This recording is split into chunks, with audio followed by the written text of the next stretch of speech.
नवंबर का पूरा ये हफ्ता पूरे देश भर के बीएड और डीएलएड अभ्यर्थियों के लिए बहुत ज़्यादा महत्वपूर्ण है। जैसा कि आपको ज्ञात होगा, आज मध्य प्रदेश हाईकोर्ट में मामले की सुनवाई हुई है, जिसके रिगार्डिंग डेडिकेटेड वीडियो के माध्यम से मैंने आप सभी को सूचित कर दिया था। कल दिनांक 3 नवंबर 2023 को माननीय सुप्रीम कोर्ट में क्लेरिफिकेशन और मॉडिफिकेशन को लेकर के जो श्री अर्नब घोष जी के द्वारा, जो कि पश्चिम बंगाल से याचिका सुप्रीम कोर्ट में डाली गई है, ऑलरेडी ये क्लेरिफिकेशन के लिए एप्लीकेशन डाला गया था, जो कि डिस्पोज कर दिया गया रजिस्ट्रार लेवल पर कि किसी भी पुरानी भर्ती को लेकर के आप किसी जजमेंट को, जो कि ऑनरेबल सुप्रीम कोर्ट के द्वारा दिया गया है, उसको रीओपन या फिर रीहियर नहीं कराया जा सकता। तो उस रजिस्ट्रार के जजमेंट को चैलेंज करते हुए ये क्लैरिफिकेशन और मॉडिफिकेशन एप्लीकेशन दायर किया गया, जिस पर 3 नवंबर यानी कल के दिन सुनवाई होना प्रस्तावित है। उसके ठीक 4 दिन बाद यानी 7 नवंबर 2023 को माननीय सुप्रीम कोर्ट में NIOS डीएलएड का मामला सुने जाने के लिए लिस्ट किया गया है। मतलब कि ये पूरा हफ्ता पूरे देश भर के अभ्यर्थियों के लिए बहुत ज़्यादा इंपॉर्टेंट हो गया है। वहीं देश भर के बीएड और डीएलएड अभ्यर्थियों के बीच में यूपी का एक मैटर चर्चा का विषय बना हुआ है। पूरे देश भर के डीएलएड और बीटीसी बीएसटीसी अभ्यर्थी यूपी के बीटीसी अभ्यर्थियों का विरोध कर रहे हैं। आखिर मैटर क्या है, इसके बारे में डिटेल में बात करेंगे, अंत तक जरूर जुड़े रहिएगा। नमस्कार दोस्तों, मेरा नाम है नीरज, आप देख रहे हैं कैरियर बिट यूट्यूब चैनल। अगर आप इस चैनल पर पहली बार विजिट कर रहे हैं तो इसको सब्सक्राइब करते हुए बेल आइकन को प्रेस करना ना भूलें। कोई भी मामला हो, यूपी के कैंडिडेट ने एक उदाहरण सेट कर दिया है कि इसी के आधार पर अब कोई भी मामला जब कोर्ट में जाता है तो उसी के आधार पर उस मामले में बहस होने लगती है। जैसे कि आप लोगों ने देखा होगा कि जब 25 नवंबर 2021 से पहले, मतलब कि ऑनरेबल जोधपुर हाईकोर्ट ने जब तक फैसला नहीं दिया था 28 जून 2018 के गजट नोटिफिकेशन को रद्द करने वाला, उससे पहले किसी भी राज्य में अगर बीएड अभ्यर्थियों की एलिजिबिलिटी को चैलेंज किया जाता था या फिर एनसीईटी के 28 जून 2018 के गजट नोटिफिकेशन को चैलेंज किया जाता था, तो फिर उत्तर प्रदेश का 69,000 शिक्षक भर्ती का मामला, जो कि Shri Ramsharan Maurya versus state of UP के मामले में ऑनरेबल सुप्रीम कोर्ट ने फैसला दिया था, जिसमें बीएड अभ्यर्थियों की एलिजिबिलिटी को जब डीएलएड अभ्यर्थियों ने चैलेंज किया था यहाँ के यूपी के कैंडिडेट के द्वारा, तो वहाँ पर ऑनरेबल सुप्रीम कोर्ट ने कोर्ट में साफ तौर पर लिखा था कि बीएड अभ्यर्थी पूरी तरीके से एलिजिबल हैं प्राथमिक स्तर की शिक्षक भर्ती के लिए। साथ ही साथ बीएसटीसी डीएलएड अभ्यर्थियों के लिए उन्होंने ये कहा था कि आपको इस मैटर को पहले चैलेंज करना चाहिए था। यानी कि उस समय 25 नवंबर 2021 से पहले जब भी ये मामला कोर्ट में जाता था तो उत्तर प्रदेश की इस रामशरण मौर्य वाले केस को दिखा करके किसी भी हाई कोर्ट में बीएड के संदर्भ में फैसला आ जाता था। यानी उस समय यूपी का ये मैटर, श्री रामशरण मौर्य वाला मैटर, जो कि उत्तर प्रदेश की 69,000 भर्ती से जुड़ा हुआ है, ये उदाहरण सेट हो गया था पूरे देश भर के लिए। और आज मध्य प्रदेश में जिस मामले की चर्चा हो रही थी वो भी उत्तर प्रदेश का ही मामला था, श्री गुड्डू सिंह जी का मामला। अब ये मैटर क्या है जिसके वजह से पूरा देश भर के अभ्यर्थी यूपी के डीएलएड अभ्यर्थियों का विरोध कर रहे हैं?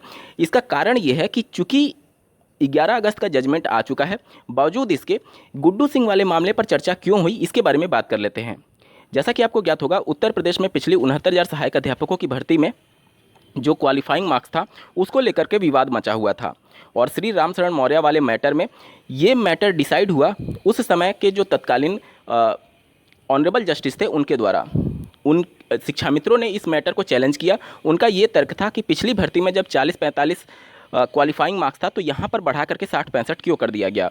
राज्य सरकार ने अपना पक्ष रखा कि चूंकि हमें 60-65 पर 1,46,000 जब कैंडिडेट क्वालिफाई मिल रहे हैं, जब हमारे पास उच्च योग्यता वाले अभ्यर्थी हैं, तो हम कट ऑफ को या फिर क्वालिफाइंग मार्क्स को लोअर डाउन क्यों करें। उस समय तत्कालीन ऑनरेबल जस्टिस के द्वारा राज्य सरकार के इस हलफनामा को स्वीकार करते हुए इसी के आधार पर फैसला दे दिया गया कि क्वालिफाइंग मार्क्स 60 और 65% ही रहेगा। अब चूंकि 11 अगस्त को फैसला दे दिया जाता है माननीय सुप्रीम कोर्ट के द्वारा कि बीएड अभ्यर्थियों की एलिजिबिलिटी प्राइमरी में खत्म कर दी गई, 28 जून 2018 के उस गजट नोटिफिकेशन को क्वैश करते हुए, सेट एसाइड करते हुए, इसके बाद से यहाँ के जो शिक्षा मित्र या फिर बीटीसी कह लीजिए, उनके द्वारा इस मैटर को फिर से सुप्रीम कोर्ट में चैलेंज किया गया 11 अगस्त के फैसले को आधार बनाते हुए, जिसमें 3 पॉइंट रखा गया। पहला पॉइंट ये कि बीएड अभ्यर्थियों को इस 69,000 की शिक्षक भर्ती से बाहर किया जाए। दूसरा, क्वालिफाइंग मैटर जो ऑलरेडी डिसाइड हो चुका है, क्वालिफाइंग मार्क्स को लोअर डाउन किया जाए, 60-65 से घटा करके 40-45% किया जाए। ठीक है, ये 150 का 60-65% मैं बता रहा हूँ जिस पर भर्ती कंप्लीट हुई है, और उसको घटा करके 40-45% करने की बात की जा रही है, जो कि प्रेयर किया गया ऑनरेबल सुप्रीम कोर्ट में। इसके साथ ही साथ तीसरा प्रेयर ये है कि जब कट ऑफ या फिर क्वालिफाइंग मार्क्स कह लीजिए, दोनों में डिफरेंस होता है। कट ऑफ का मतलब होता है कि जिस पर लास्ट बंदे का चयन हुआ है, और क्वालिफाइंग मार्क्स का मतलब होता है कि जितना नंबर सेट कर दिया गया है कि इसके ऊपर वाले क्वालिफाई होंगे, इसके नीचे वाले फेल हो जाएंगे, ठीक है। तो क्वालिफाइंग मार्क्स था ये। मैं अगर कट ऑफ बार बार बोल रहा हूँ तो थोड़ा सा चीज़ों को आप जरूर समझिएगा, हो सकता है कि बोलने में थोड़ा गलती हो रही हो, ठीक है। तो यहाँ पर उसके बाद से तीसरा इनका प्रेयर ये है ऑनरेबल सुप्रीम कोर्ट से कि क्वालिफाइंग मार्क्स को लोअर डाउन करते हुए जो भी अभ्यर्थी इसमें आएंगे 40-45% पर, उनको नियुक्ति पत्र दे दिया जाए, क्योंकि जो बीएड अभ्यर्थी यहाँ से हटेंगे उसके बाद से सीटें जो वैकेंट होंगी वो शिक्षा मित्र और बीटीसी अभ्यर्थियों से भरा जाए। अब यहाँ पर जब ये मामला सुप्रीम कोर्ट में गया तो पहले दिन जो पिटिशनर थे यानी शिक्षा मित्र जो थे, बीटीसी आप कह लीजिए, क्योंकि दोनों का पक्ष एक ही है, वो दोनों बीएड को बाहर निकालना चाहते हैं, ठीक है, 69,000 की शिक्षक भर्ती से। यहाँ के अभ्यर्थियों ने एक एप्लीकेशन देकर के अपने केस को पुनः लिस्ट करने के लिए, बाद में लिस्ट करने के लिए, क्योंकि वो तैयार नहीं थे हियरिंग के लिए, इसलिए समय मांग लिया। इसके बाद से ये मामला जब 31 तारीख को सुने जाने के लिए लिस्ट किया गया तो वहाँ पर ऑनरेबल जस्टिस ने इस मामले को सुनने से ही इनकार कर दिया। उन्होंने ये पूछा कि क्या आप जो 2020 में ऑलरेडी जिस फैसले के आधार पर यह भर्ती कॉन्क्लूड हो चुकी है, क्या आप उस भर्ती के लिए दिए गए आदेश को रिव्यू कराना चाहते हैं? रिव्यू कराने के लिए अलग प्रोसीजर होता है। आप किसी भी पुरानी भर्ती को लेकर के जो बाद में फैसला दिया गया उसको रीओपन या फिर रीहियर नहीं करा सकते। आप अगर रजिस्ट्रार का जजमेंट देखेंगे उसमें यही तो बातें थीं। जो पश्चिम बंगाल का ऑलरेडी भर्ती प्रक्रिया चल रही यानी पुरानी भर्ती हो गई। अब उस पुरानी भर्ती को लेकर के जो 11 अगस्त का जजमेंट दिया गया उसको फिर से आप रीहियर या फिर उस पर रिकंसीडर नहीं करा सकते, रजिस्ट्रार ने ये बोला था। वही मामला सुप्रीम कोर्ट में जब 69,000 की शिक्षक भर्ती से गया तो वहाँ के कैंडिडेट के द्वारा प्रेयर यह किया गया कि जो ऑलरेडी 2020 में फैसले के आधार पर भर्ती कंप्लीट हो चुकी है उसमें कट ऑफ मार्क्स को कम किया जाए। क्या ये प्रैक्टिकली पॉसिबल है?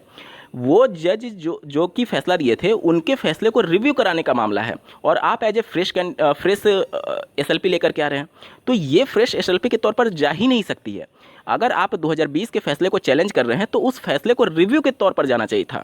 लेकिन उत्तर प्रदेश के कैंडिडेट के द्वारा अब यहाँ पर प्रॉब्लम यह है कि आप किसी भी एडवोकेट से पूछेंगे, कोई भी एडवोकेट आपको मना थोड़ी करेगा, उनका बिजनेस ही ये है।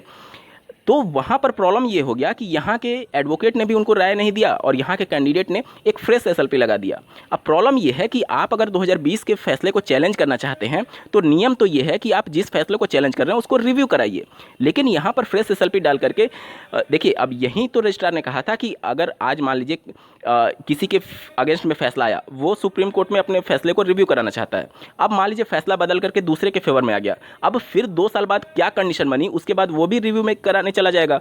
यही रजिस्ट्रार ने कहा था कि एक बार जब जजमेंट दे दिया गया ऑनरेबल सुप्रीम कोर्ट के द्वारा तो उसको रीओपन या फिर रीहियर करा पाना नेक्स्ट टू इम्पॉसिबल वर्क है।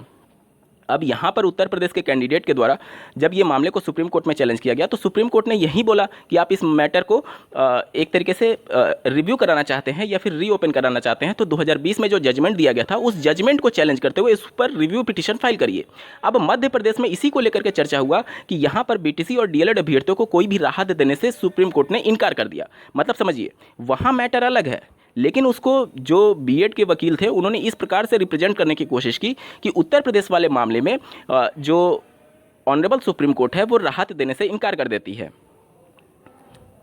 ये इस प्रकार का मैसेज है कि सुप्रीम कोर्ट कहीं ना कहीं बीएड को लाने के फेवर में या फिर उनके फेवर में फैसला दे रही है। इसी प्रकार का मामला जब रामशरण मौर्य वाले मामले में 2020 में दिया गया था तो इसी उत्तर प्रदेश को उदाहरण बनाते हुए अन्य राज्यों में बीएड अभ्यर्थियों को एलिजिबल माना जाता था। हाईकोर्ट के रामशरण मौर्य वाले मामले को आधार बना करके फैसला दे दिया जाता था। अब चूंकि ये वाला मामला जो कि उत्तर प्रदेश से जुड़ा हुआ है, चूंकि इन्होंने गलत रिट पिटीशन फाइल कर दी है, गलत एसएलपी लगा दी है, इसकी वजह से ये पूरे देश भर में मैसेज जा रहा है कि सुप्रीम कोर्ट ने बीएड के फेवर में फैसला दे दिया और डीएलएड को राहत देने से मना कर दिया, जबकि ये अलग ही मैटर है। ये मैटर ऑलरेडी डिसाइड हो चुका है। जैसे आप किसी भी भर्ती प्रक्रिया को जब चैलेंज करते हैं तो अगर वो सुप्रीम कोर्ट के आदेश के आधार पर भर्ती कंप्लीट हुई है, चाहे उसमें बीएड ही क्यों ना हो, तो उसमें से बीएड को निकाल पाना नेक्स्ट टू इम्पॉसिबल वर्क है। अगर आप रजिस्ट्रार का जजमेंट पढ़ेंगे 22 सितंबर वाला, उस जजमेंट में यही बातें तो लिखी गई हैं जो ऑलरेडी सुप्रीम कोर्ट ने डिसाइड कर दिया है। आप उस मैटर को फिर से रीओपन नहीं कर सकते, क्योंकि उस समय की तत्कालीन परिस्थिति के हिसाब से वो सभी चीज़ें ठीक थी। और वैसे भी जो इस मैटर में पूरा प्रेयर किया गया वो प्रेयर ही अपने आप में गलत है, क्योंकि उस समय की परिस्थिति के हिसाब से क्वालिफाइंग मार्क्स आज से 3 साल पहले जो डिसाइड हो चुका है, अगर उसमें केवल ये प्रेयर रहता कि बीएड अभ्यर्थी एलिजिबल नहीं है तो एक बार समझ में भी आता। आप उस क्वालिफाइंग मार्क्स को लोअर डाउन करने की बात कर रहे हैं जो कि अब पॉसिबल ही नहीं है। और अगर आप इसको चैलेंज करना ही था तो इसको रिव्यू पिटीशन के फाइल करके जाना चाहिए था सुप्रीम कोर्ट, ना कि एक फ्रेश एसएलपी, ना कि रिट पिटीशन फाइल करके।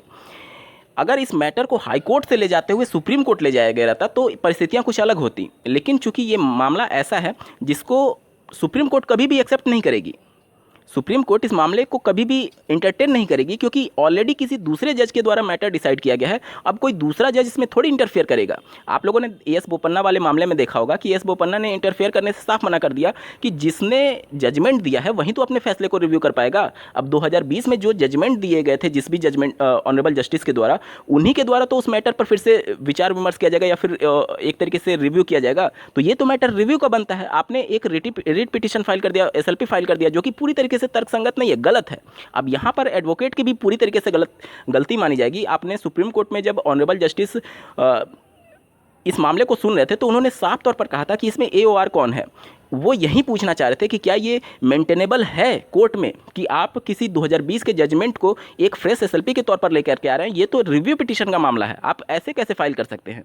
यहाँ पर सीधे तौर पर एडवोकेट की गलती मानी जाएगी कि अब यही बात मैं आपको समझाने की कोशिश कर रहा हूँ कि किसी भी एडवोकेट से आप पूछेंगे तो वो तो उनका बिजनेस है, वो ज़्यादा से ज़्यादा क्या होगा, आपका केस खारिज हो जाएगा। लेकिन बिना तैयारी के अगर आप इस प्रकार से जा रहे हैं तो पूरे देश भर के अभ्यर्थियों के लिए कहीं ना कहीं ये जो डीएलएड अभ्यर्थी हैं उनके लिए खतरा साबित हो जाएगा। इसी वजह से पूरे देश भर के डीएलएड और बीटीसी अभ्यर्थी, उत्तर प्रदेश के डीएलएड और बीटीसी अभ्यर्थियों का विरोध कर रहे हैं कि गलत एसएलपी ले जाकर के कहीं ना कहीं पूरे देश भर के डीएलएड और बीटीसी अभ्यर्थी, जिनको ऑलरेडी 11 अगस्त को जजमेंट के आधार पर राहत मिल चुकी है, उसमें कहीं ना कहीं आज जो मध्य प्रदेश में जिस प्रकार से बहस हुई, जिस प्रकार से उत्तर प्रदेश के और श्री गुड्डू सिंह जी की मामला को लेकर के चर्चा विमर्श किया जा रहा था बीएड की तरफ से, कहीं ना कहीं वो मामले को उलझाने की कोशिश कर रहे थे। और इसी वजह से पूरे देश भर के अभ्यर्थी इस उत्तर प्रदेश के मामले को लेकर के विरोध दर्ज करा रहे हैं कि ये मामला ऑलरेडी पहले रामशरण वाला मामला पूरे देश भर के लिए एक तरीके से डीएलएड अभ्यर्थियों के लिए, पूरे देश भर के डीएलएड अभ्यर्थियों के लिए एक मुसीबत बन गई थी। और अब ये गुड्डू सिंह वाला मामला पूरे देश भर के अभ्यर्थियों के लिए मुसीबत जानबूझ करके एक तरीके से बनाया गया। हालांकि वहाँ पर बीएड के वकील के द्वारा इसको गलत तरीके से रिप्रेजेंट किया जाता है, ये टोटली अलग मैटर है। ये ऑलरेडी सुप्रीम कोर्ट के जस्टिस के द्वारा डिसाइडेड मैटर है, जिसमें अब कुछ नहीं किया जा सकता। उत्तर प्रदेश की 69,000 शिक्षक भर्ती से सुप्रीम कोर्ट के आदेश के आधार पर बीएड उसमें कंप्लीट हुए हैं, तो वो मैटर अलग है। उसको दूसरे मैटर से कंसीडर करके, जोड़ करके कंसीडर करना पॉसिबल ही नहीं है। यही बातें सुप्रीम कोर्ट ने भी कही थी। तो इसी वजह से पूरे देश भर के अभ्यर्थी उत्तर प्रदेश के बीटीसी और डीएलएड अभ्यर्थियों का विरोध कर रहे हैं। उम्मीद करता हूँ आपके सभी डाउट क्लियर हो गए होंगे। इस वीडियो को देखने के लिए आपका बहुत बहुत धन्यवाद। भगवान करे आपका दिन शुभ हो।